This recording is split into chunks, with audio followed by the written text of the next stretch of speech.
Bonjour, bonjour. C'est que dans cette vidéo, je vais vous montrer comment coudre un projet. Une petite technique très simple. Ça dépend. En fait, vous voyez, on va coudre sur le côté. On va pas coudre sur le cœur de maille. Ça va être sur le côté du chandail. Euh, D'abord, remarquez qu'il y a un grand fil ici, mauve. En fait, c'est que lorsque j'ai changé de couleur, j'ai gardé mon fil mauve en sachant que j'allais avoir à coudre les parties ensemble. Ça fait qu'au lieu de couper très court, être pris avec un petit fil qui va ressortir, ben j'ai gardé un grand fil. Comme ça, je suis capable de faire ma couture. Puis après ça, ben c'est le fil qui est relié directement au projet. Ça fait que c'est mieux pour... c'est plus simple. Alors, une aiguille avec une tête pas trop piquante, mais...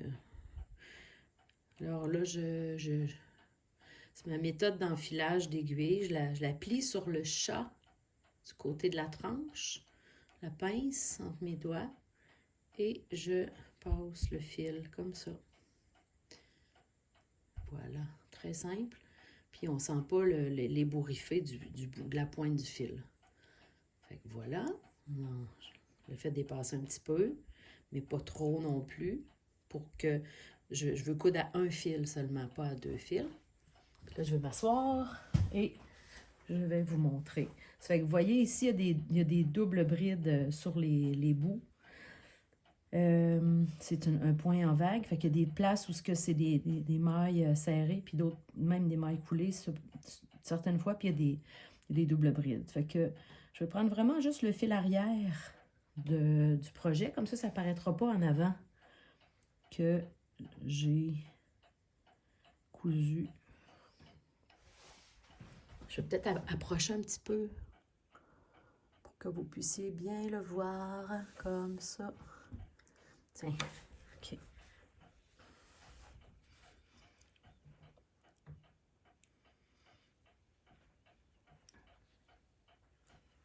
Là, ici. Vous voyez là, comme il y a une double bride, vous voyez, il y a un bon trou là.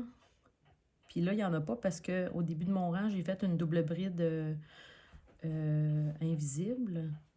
Fait que là, je vais en profiter pour que cette double bride-là soit attachée à l'autre en passant dedans, tant qu'à y être. Je reviens ici et je vais m'attacher là. Pas trop serré, là, juste pour dire comme ça. Puis là, je continue en descendant le long de ma couture. Toujours en faisant attention à ce qu'on s'assure que à la fin, on va arriver à la bonne place. On va pouvoir continuer pour que les morceaux soient égaux.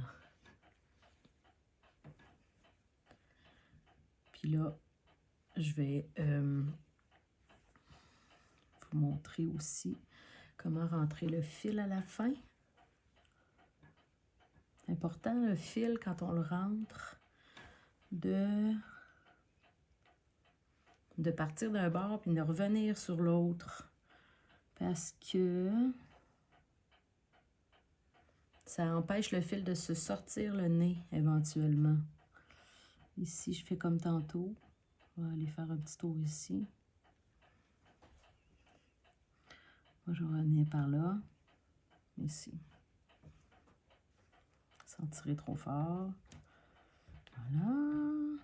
Comme ça.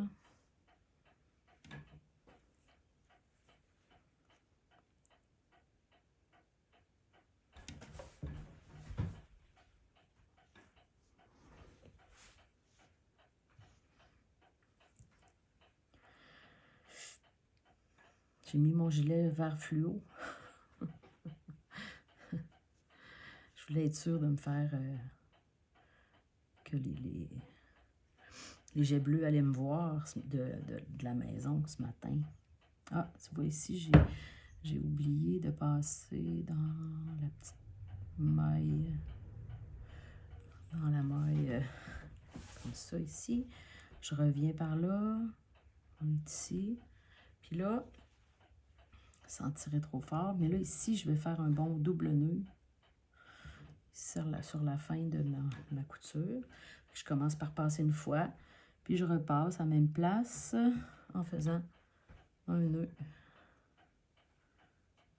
Oups. Et voilà, un bon nœud, bien serré.